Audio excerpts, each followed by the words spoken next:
Boa tarde, irmãos. Graça e paz a todos. Chegamos no capítulo 12 de 2 Reis, na nossa visão panorâmica.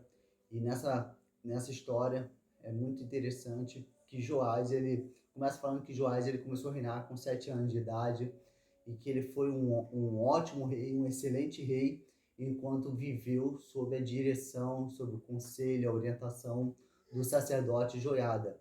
Então, a partir do momento que ele saiu, que ele perdeu a orientação, o conselho do sacerdote, parece que ele não foi um bom rei, somente enquanto ele estava sob a direção do sacerdote. E aí, nós vemos também que Joás, ele começa a edificar o templo, a reparar o templo, que o templo tinha sido destruído, e esse templo começa a demorar muito para ele terminar. Fala que ele ficou no 23º ano do rei Joás, o templo ainda faltava muita coisa para ser feito, ou seja, 23 anos de construção e nada do templo terminar. E aí vem um relato muito interessante, irmãos. Joás, ele resolve, então, melhorar ali a colheita da prata para poder construir o templo com mais rapidez. E ele coloca umas caixas na entrada do templo e depois homens com espírito de excelência, eles recolhem essa prata da caixa para pagar os pedreiros, os carpinteiros, comprar o material necessário. E fala que eles não era necessário pedir prestação de contas desses homens.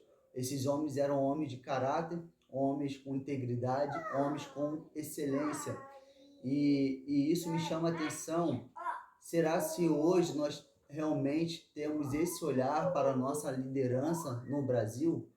Será se nós podemos olhar para nossos líderes e realmente não termos um desejo de pedir prestação de contas, porque confiamos no caráter, na integridade deles?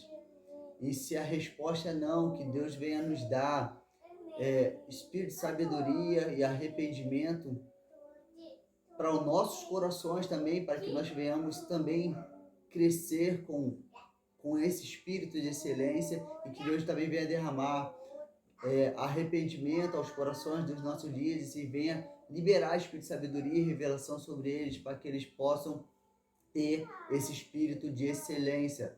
Homens que não tinham necessidade de serem cobrados, eram reconhecidos pelo povo com espírito de integridade, com caráter, com excelência. Que Deus venha levantar o Brasil, a nossa geração, com esse espírito de excelência. Amém, irmãos? E aí, Joás, irmãos, ele depois fala que ele foi morto por causa de uma conspiração, mas assim, bem depois ele viveu, ele reinou durante 40 anos em Jerusalém. Ele era rei de Judá, né? E no finalzinho lá fala também que Azael veio atacar ele e ele pagou tributos a Azael para que ele não viesse atacar.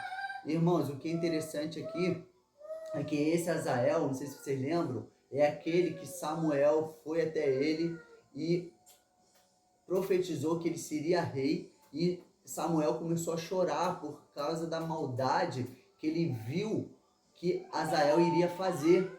Até aqui a gente não temos ainda relato dessa maldade, mas nós vamos ver o que Azael, rei da Síria, vai fazer com Israel. E Samuel viu isso bem antes, quando ele profetizou na vida dele, o reinado dele.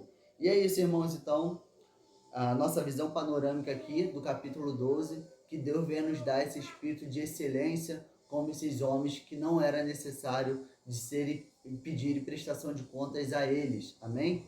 Graça e paz a todos. Até a próxima. Fui.